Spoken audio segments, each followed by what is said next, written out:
Assalamualaikum warahmatullahi wabarakatuh. Di sini kami akan menjelaskan bagaimana cara pengurusan jenazah mulai dari nazak hingga disemayamkan. Sebelumnya, perkenalkan, kami dari anggota kelompok. Nama saya Marisa Cinta Agustin dengan NIM 101270079 dari Prodi S1 Farmasi. Dan saya Muhammad Desani Suara dengan NIM 101270089 dari Prodi S1 Farmasi.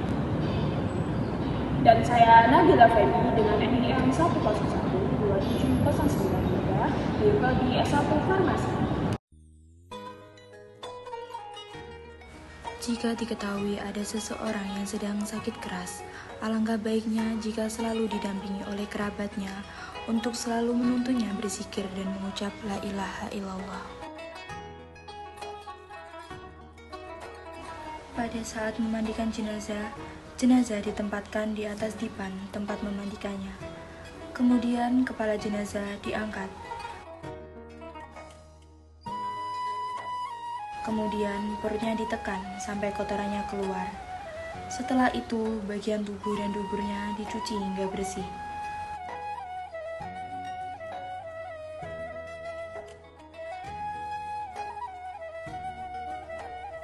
Kemudian jenazah tersebut diwudukan seperti wudu sholat, kecuali berkumur-kumur dan istinsab. Kepala sang mayit dicuci dengan air bercampur dengan daun bidara atau sabun. Hendaknya dimulai dari sisi sebelah kanan.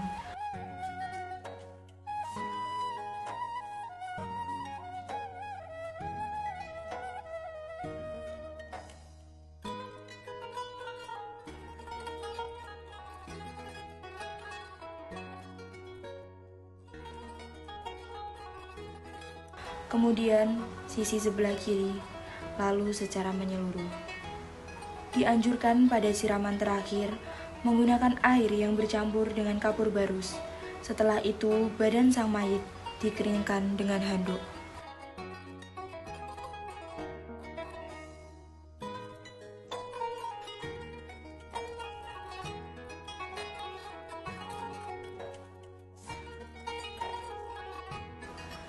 Disunahkan mengkafani jenazah wanita dengan 5 lipatan kain berwarna putih dan tidak transparan, serta menutupi seluruh tubuhnya tanpa berlebihan. Setiap lipatan tersebut diupayakan agar terpisah dan di antara kain kafan yang satu dengan yang lainnya diberi wewangian seperti parfum kasturi dan yang lainnya.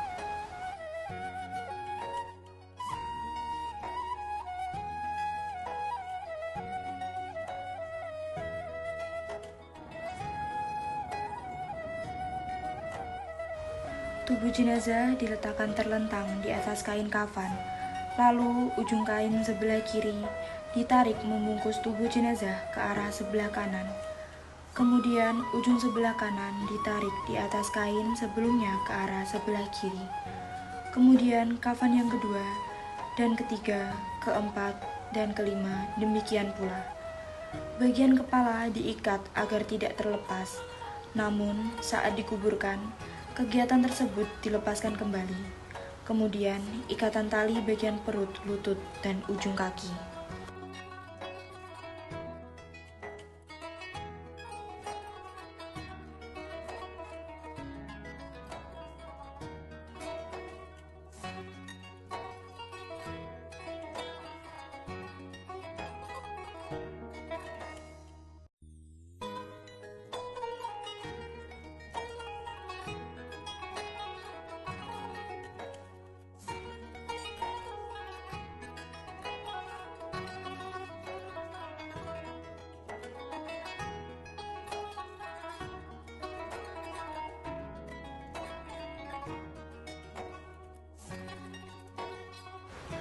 Tata cara sholat jenazah yaitu imam berdiri sejajar dengan kepala jika jenazah laki-laki dan berdiri di tengah jika jenazahnya perempuan.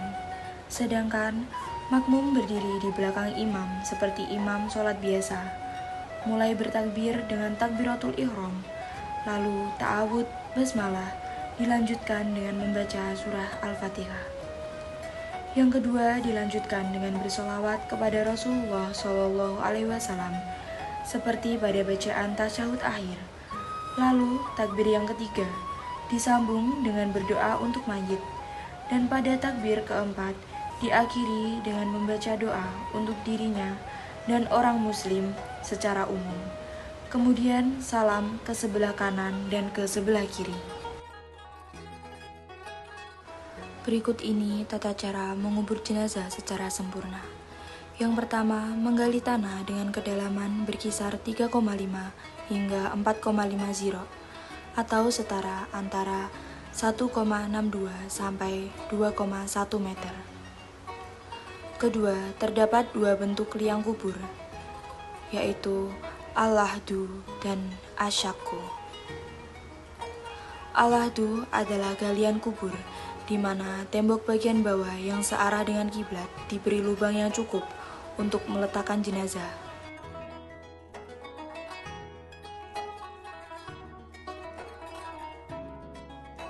Lubang di samping untuk meletakkan jenazah.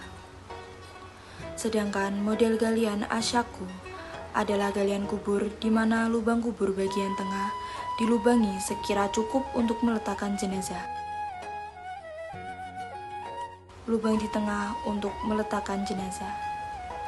Apabila tanah kuburan tidak mudah longsor, hendaknya menggunakan model al-lahdu. Apabila tanahnya gembur atau lunak sehingga mudah longsor, maka galian yang lebih tepat adalah model galian asyakku. Ketiga, setelah liang kubur sudah siap dan jenazah sudah sampai di pemakaman, ambil 3 genggam tanah. Tanah pertama, bacakan minha khalaqnakum. Tanah kedua, bacakan wa fiha nu'idukum.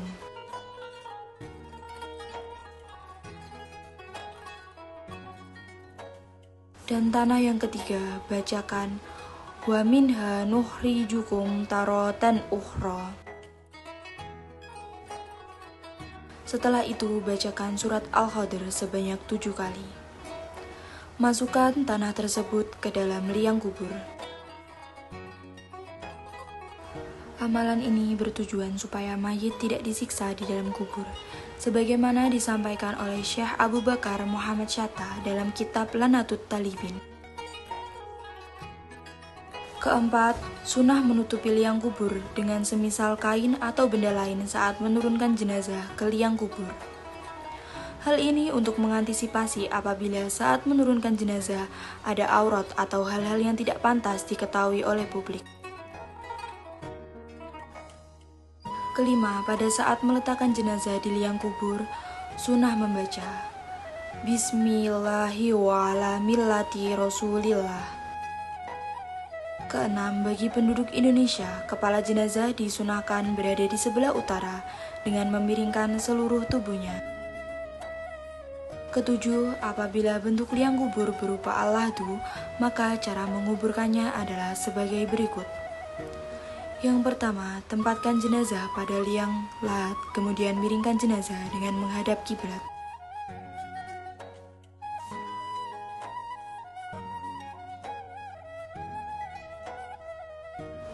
Kedua, sandarkan tubuh jenazah pada tanah yang dibentuk bulat atau batu bata.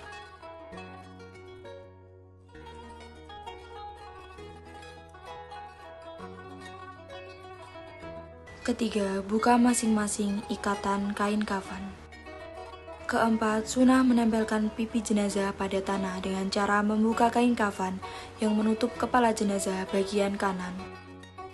Kelima, buka kain yang menutupi kepala jenazah, kemudian mengazani dan mengimamati jenazah.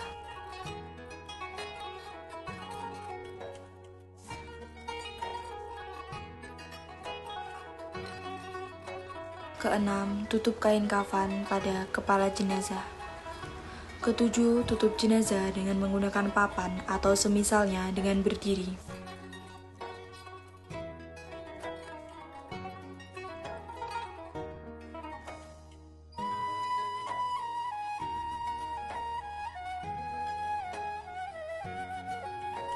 Kedelapan, apabila bentuk liang kubur berupa asyaku, maka cara menguburkannya adalah sebagai berikut.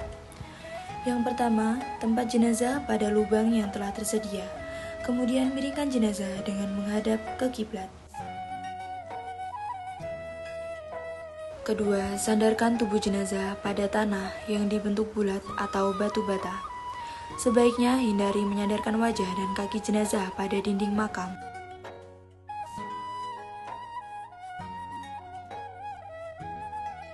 Ketiga, buka masing-masing ikatan kain kafan. Keempat, sunnah menempelkan pipi jenazah pada tanah dengan cara membuka kain kafan yang menutup kepala jenazah bagian kanan. Kelima, buka kain yang menutup kepala jenazah, kemudian mengazani dan mengikhomati jenazah.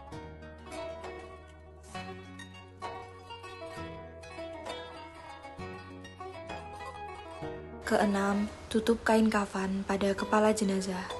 Ketujuh, tutup jenazah dengan menggunakan papan atau semisalnya di atas lubang.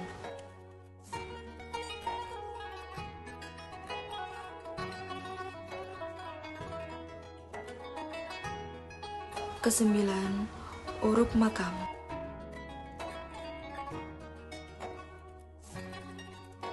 Kesepuluh, sunnah meninggikan tanah kuburan sekitar 1 jangkal. 11. Tandai makam dengan batu nisan, papan atau sejenis yang diletakkan sejajar dengan kepala atau kaki jenazah. Ke-12, boleh menulis nama dan nasab jenazah pada nisan dengan tujuan supaya mudah diziarahi suatu saat nanti. 13. Sunnah meletakkan dahan pohon yang masih segar atau menaburkan bunga atau benda basah yang wangi. Ke-14, sunnah memercikan air biasa atau air yang beraroma wangi di atas kuburan. Tidak boleh menuangkan air kelapa di atas kuburan karena termasuk mubazir. Ke-14, menurut beberapa ulama disunahkan mentalhin mayit sebelum menguburkannya.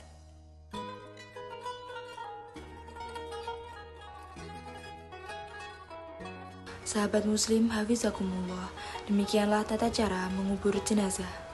Semoga Allah meridhoi kita dalam menjalankan setiap ibadah. Amin.